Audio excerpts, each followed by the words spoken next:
So it seems to be out there are two tribes of mentality. It's cyclists against car drivers. Who owns the road? Who's got the right to use the road? Shouldn't be like that. And it can be that car drivers think, why is that cyclist driving down the middle of the road? He's stopping me getting past. But there's a reason for that. And that cyclist is thinking, why is he squeezing right past me, past this entrance or exit to a road? And it's really important as instructors, we're really aware of that, and we're having conversations with our pupils and trying not to make the next generation of drivers thinking that way, because we can't change all the other road users what they do, but we can change how it affects us. And that's really important as driving instructors, but drivers as general, just being able to be aware and empathetic to the other road users and what they may or may not do. Driving instructors have got a tremendous responsibility to communicate empathy for all road users and responsibility for drivers in ensuring that they play their part alongside responsible cyclists in making sure the roads are safe for everybody. So it's really vitally important that they understand what cyclists are doing and communicate that to their trainees. So we have to be very aware of cyclists when we're teaching, and we have to be very aware of teaching learner drivers about cyclists and about what bikeability are teaching, and bringing that into our lessons, the clues that cyclists give us and why they do certain things. Why do they cycle down the middle of the lane? What is all that about? And if we know that, we can pass that on to our pupils, and our pupils understand it, and that's really powerful and important. Primary position is perhaps one of the most controversial aspects of the national standard and bikeability training based on it. It means taking up a position on the road with your bicycle in the centre of the lane that you're travelling in, rather than too far to the left, certainly not in the gutter. It's the other position that's most widely used is secondary position, and that's to the left of the stream of traffic, perhaps a metre out from the side, again, certainly not in the gutter. So cyclists who have been trained are used to working with those two positions, primary and secondary. They're called primary and secondary because primary suggests the optimal position for a cyclist. Primary position does appear counterintuitive to those who've not experienced it, not been trained to use it. Natural instinct would suggest you'd want to get out of the way of the traffic, ride in the gutter, or take your bike off the road if it's too scary. However, cyclists who have been trained and have the skills to know how to move into primary and hold primary through narrow spaces where overtaking would be hazardous, through junctions where you don't want to be overtaken. When you arrive at a junction, you have every entitlement to use that junction. So taking the lane through a junction is the best way to hold that space and use it. It gives tremendous confidence when you know how to do that. As instructors, it's really important that we make pupils aware, and we're aware ourselves of other road users on the road, whether it be cyclists, pedestrians, people in disabled buggies, that we are sharing the road with everyone. They have the right to be there as much as we do. It's not for cars, it's for every road user. So it's really important that we're getting that point across to our learners, because if we don't understand that, our learners don't understand that. And if we have empathy and we know why people are doing certain things, then we can play that team sport together. It's a public highway, everybody's entitled to use it. Cyclists, pedestrians, car drivers, lorry drivers, taxi drivers, we all have to share it. What we need are rules of engagement. That's the rules of the road. We've got national standards for driving. We have a national standard for cycling as well. One of the difficulties is not many people know much about the national standard for cycling that underpins bikeability training. Drivers often seem very unaware of it when they feel confronted and affronted by cyclists taking the primary position. They feel that they're in their way, whereas in fact it's just another road user who happened to get to that space first, and they need to share it with everybody else.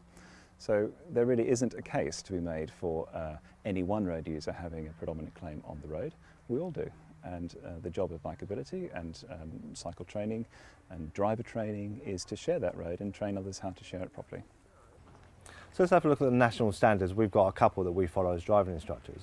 And I'm going to read it out just because learning it verbatim is not my role, as if you know me, you know with that. So this section that says cooperating with other road users. Give other road users enough time and space to perform manoeuvres. So that's not just turn the road, it can be turning left and right, slowing down, all those types of things.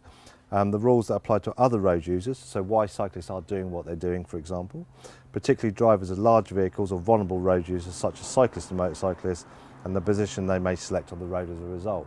So it's really important that we are aware of those things ourselves, so we know why those things are happening, and we can then relate that to our pupils.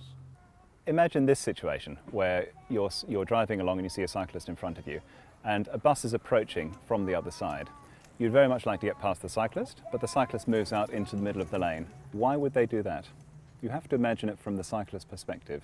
They're aware that there's not enough room for you to pass them while the bus is coming on the other side, and they're preventing you from making the wrong decision. So they're helping you, actually, by putting themselves in a way so you won't go forward when there isn't room to do it. The risk to the cyclist is quite great there. If they don't do that, they're going to be squeezed into the gutter and there's not enough room to cycle there. So by moving out, they're protecting themselves and you and the bus and all its passengers. They've taken quite a responsible decision there, and a brave one sometimes if they're not very confident to do that. In places like the Netherlands, they have much better infrastructure than us for cyclists. And we don't tend to have a great infrastructure for cyclists. We have cycle lanes that just end or go on for a little bit and stop, or very thin and aren't very useful for cyclists. And it's getting your pupils to be aware of those things and how to act, why cyclists are going to do certain things in given circumstances, and how to react to those situations. Bikeability is one solution amongst several to getting more people cycling more often and more safely. It's not an infrastructure solution, it's a behavioural change solution, education and training to equip people with skills and confidence to cycle on the road, as the roads are today. Let's look at that phrase that we probably all use, and certainly I do now and again by mistake, is right away. You know, should we be saying right away? What does that say into someone's subconscious? That basically it's my right away, I'm coming through. That's really relevant to vulnerable road users like cyclists and pedestrians and people like that. If we think we've got the right, then we're going to have problems. So changing the word to priority, it might just sound like a play on words, but actually it's really important because it's more to do with the mindset. We have priority, we can give priority, but we can't take priority, and that's a really good phrase to use. So that builds in a pupil's mind that I've got the priority, but actually it might be better to let this person cross and then I can carry on, rather than that I have the right of way to push my way through. Lorry drivers do CPC, don't they? Every 5 years they have to do 35 hours, mainly in classroom, and one of the sections that they can cover is vulnerable road users, and that includes cyclists and pedestrians and things like that. And I think if they're doing that, then really car drivers should be doing it as well, but car drivers don't have any system like that. So it's our job to make sure car drivers are really aware of that type of thing and really aware of how the road users affect us, so how they affect lorry drivers, how lorry drivers affect them, how pedestrians affect us, and going through all that sort of stuff rather than just keeping it to driving cars, because your pupil could well go off later on and drive a van even 2 days after they've passed their test. And what's the vision like? Is it different? Are cyclists going to catch them out a little bit more if they're driving a van? The van's slightly wider, for example, so they're going to encroach on cycle lanes. So it's quite important that we're covering that type of stuff with our learner drivers as well.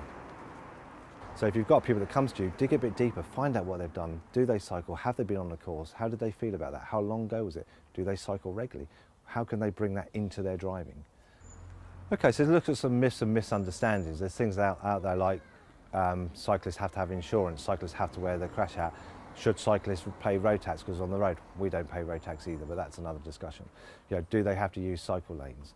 All those things come up, and if you have a conversation with your pupils and they say those things in a negative way maybe, it's quite important that you have a conversation and that you're not judgmental yourself, because I certainly hear instructors being judgmental about cyclists. They should do this, they shouldn't do that, what are they doing? It's really important that we don't do that, because we're feeding knowledge to this person, we're feeding an attitude, aren't we? As instructors, they pick up on our attitude, and it's really important that our attitude is correct, because they can feed on that attitude when they're with us.